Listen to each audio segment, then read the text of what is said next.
Daniel tak pernah cukup dengan satu wanita. Dia selalu bergonta-ganti setiap malamnya. Dan tidak satu pun dari wanita itu yang menarik perhatiannya. Hati Daniel sulit ditembus. "Mau kemana, bos?" tanya wanita yang tidak mengenakan selai baju di tubuhnya. Daniel memasang kancing kemeja, melirik wanita itu sekilas. "Pulang," singkatnya. Dani meletakkan beberapa lembar uang di atas meja. "Kalau kurang, kau tinggal menghubungiku," tambah Daniel. "Malam ini aku tidak membawa uang cash yang banyak." Binar di mata wanita itu langsung cerah. Dia langsung menghitung lembar uang itu. Sedikitnya Daniel memberi 2 juta. "Siap, bos." Wanita itu tersenyum lebar. Sementara Daniel langsung meninggalkan tempat itu. "Kamu baik-baik saja kan, sayang?" Suara lembut di ujung telepon terdengar sangat khawatir. Sofia mengusap dahinya yang sedikit berkeringat. Tidur dalam keadaan rambut basah membuat kepalanya pening. Harusnya dia mengeringkan rambutnya terlebih dahulu sebelum tidur. "Aku baik-baik saja, Mak. Tadi kecapean. Sampai ketiduran." "Hehehe.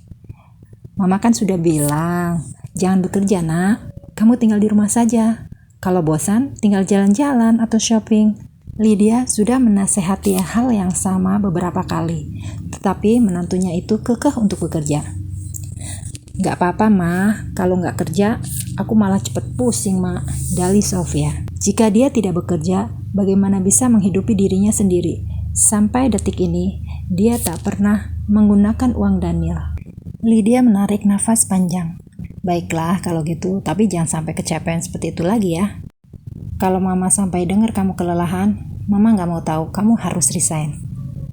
"Hehe, iya, Mak." Sofia tertawa garing, menggaruk lengannya yang tidak gatal. "Oh iya, kenapa Mama telepon?" tanya Sofia. "Ibu mertuanya tidak mungkin menelpon untuk menanyakan hal itu kan? Mama ada keperluan sama Daniel, tapi kenapa ponselnya tidak bisa dihubungin ya?" "Tidak bisa dihubungin?" Sofia tentu tidak tahu apa-apa tentang hal itu. Dia saja jarang berkomunikasi dengan Daniel. "HP Mas di charger, Mah." Satu-satunya alasan yang bisa Sofia katakan. "Oh, kalau gitu, Daniel di mana, Nak? Mama ingin bicara." Pinta Lydia. Sungguh permintaan yang sangat sulit. Sofia yakin suaminya saat ini tengah bersenang gurau dengan wanita-wanitanya. Lalu, bagaimana cara dia menghadirkan Daniel tepat di saat ini juga? Sofia tidak punya kantong ajaib yang bisa membawa suaminya secepat itu.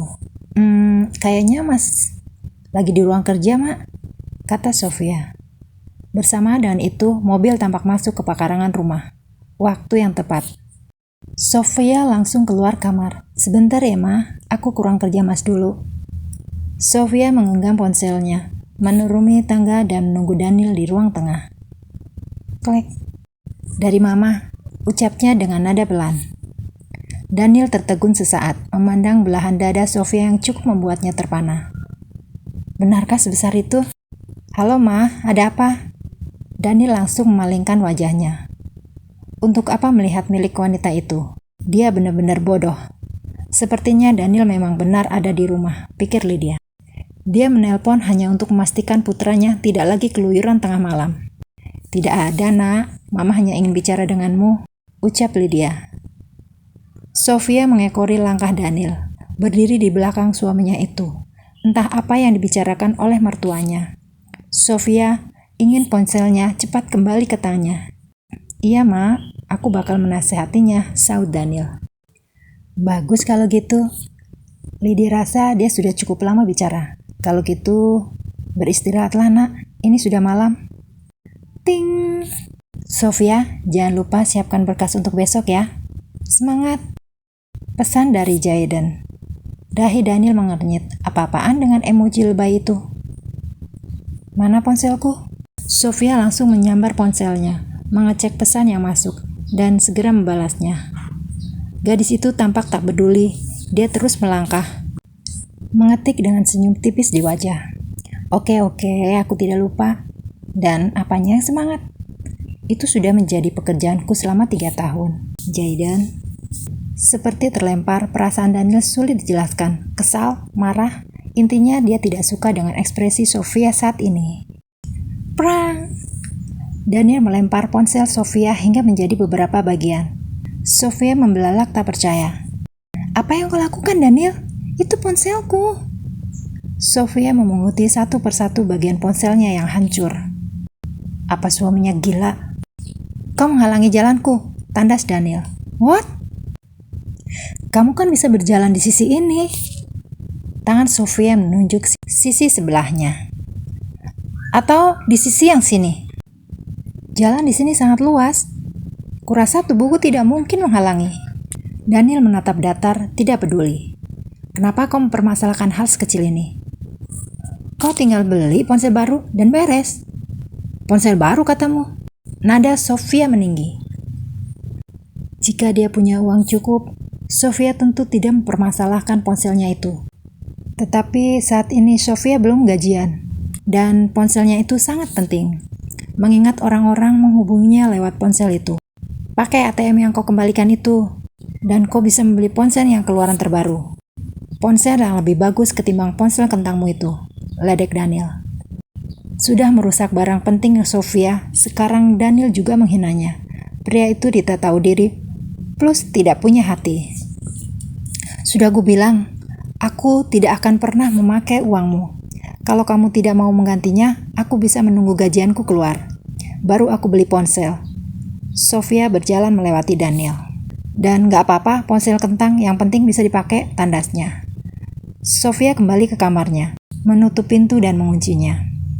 Gadis itu meletakkan ponselnya ke atas meja. Sekarang bagaimana cara dia menghubungi Jayden, Cika, atau langganan ojek dan taksi online-nya?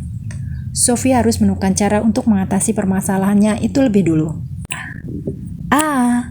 Tangannya menjentik keras.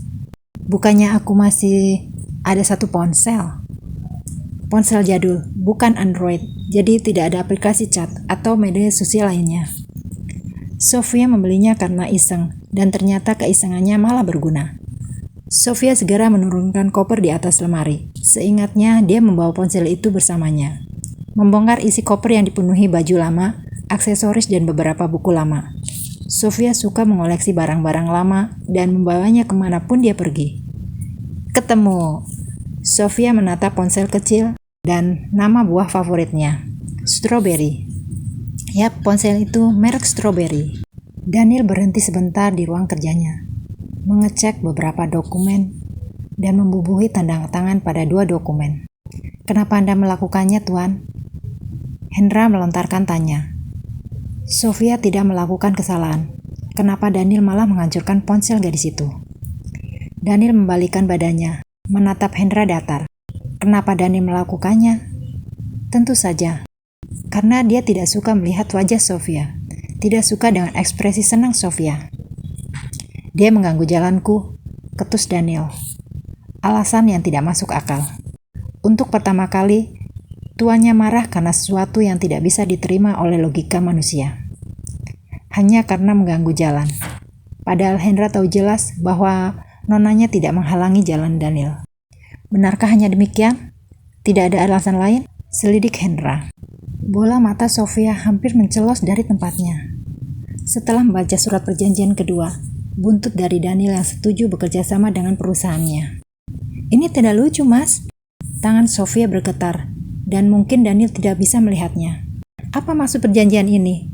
Sofia mengerti dengan isi perjanjian itu, tetapi entah mengapa dia butuh penjelasan yang tak sekedar tulisan.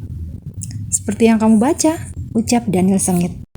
Seakan menjilat air ludahnya kembali, Daniel membuat perjanjian yang melanggar salah satu poin perjanjian pertama. Dan Sofia tidak bisa menerima isi dari perjanjian gila ini.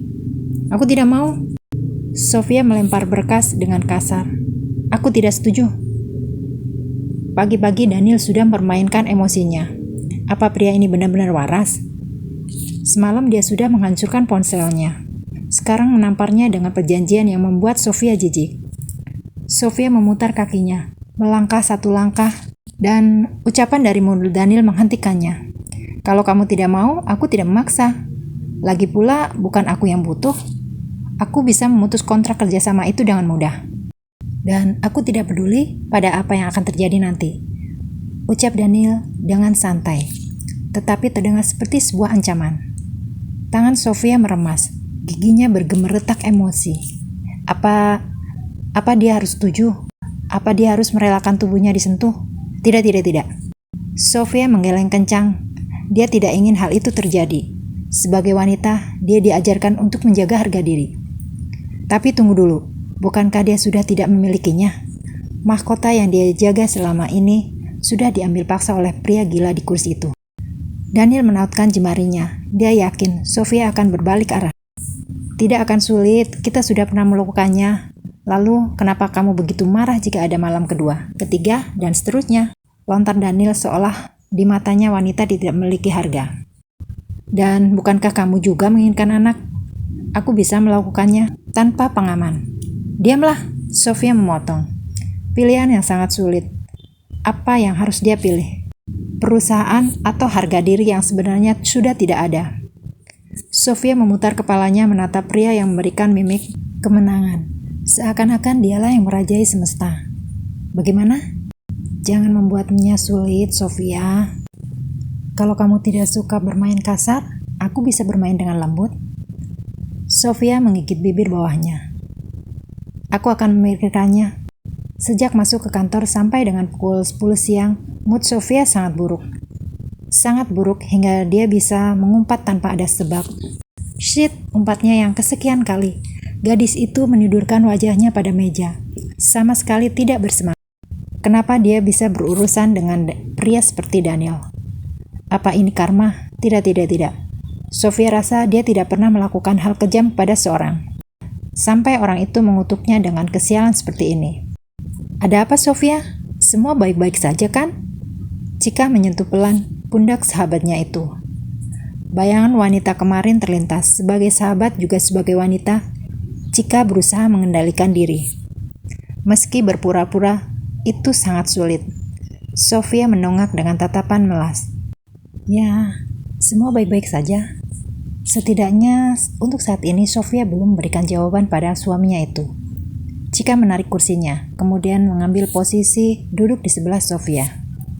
Benar, alis kirinya terangkat. Sofia mengangguk. Selain pikiran dan batinnya yang lelah, fisiknya sangat baik.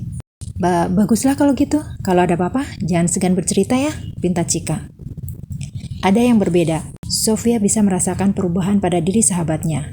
Kemarin-kemarin, Cika sangat bersemangat setelah bertemu dengan suaminya. Namun saat ini sepertinya tidak begitu. Are you okay, Cika?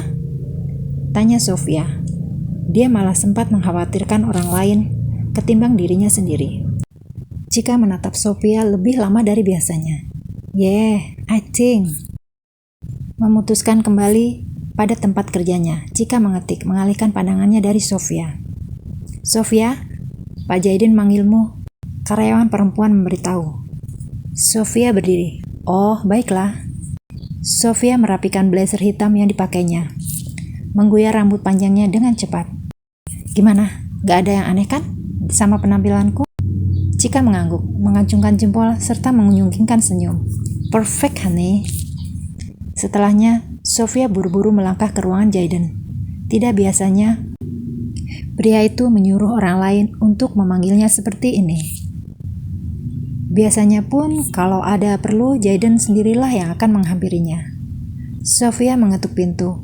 Sekalipun Jaiden memintanya bersikap normal, selayaknya teman. Namun saat ini insting Sofia memerintahnya untuk bersikap sopan. Masuk Sofia, terdengar jawaban dari dalam. Seakan-akan sudah tahu bahwa itu adalah dirinya. Sofia mendorong pintu. Mendapati sosok yang duduk di kursi Jaiden bukanlah pemuda itu. Sofia langsung membungkuk sopan. Selamat siang, Pak Carlo. Sapa ramah dan sopan.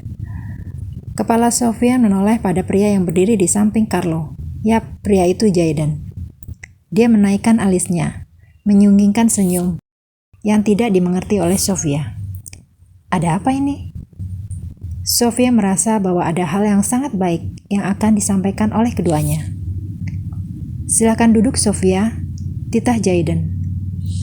Tangan yang sedikit berkeringat itu menarik kursi. Sofia berasa duduk senyaman dan serileks mungkin. Melihat kinerja kamu tahun-tahun ini, suara Carlo tegas dan berat. Saya ingin kamu menjadi asisten Jaiden.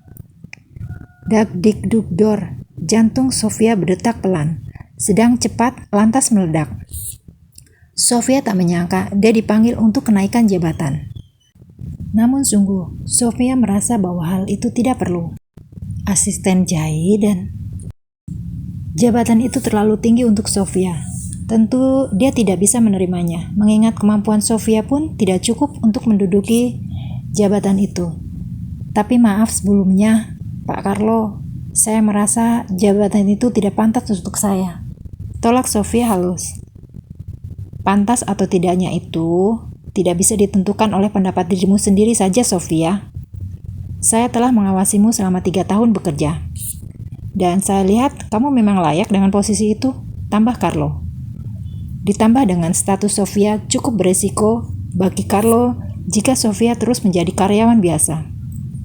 Carlo tidak ingin Daniel memandangnya buruk karena istrinya tidak memiliki jabatan yang bagus.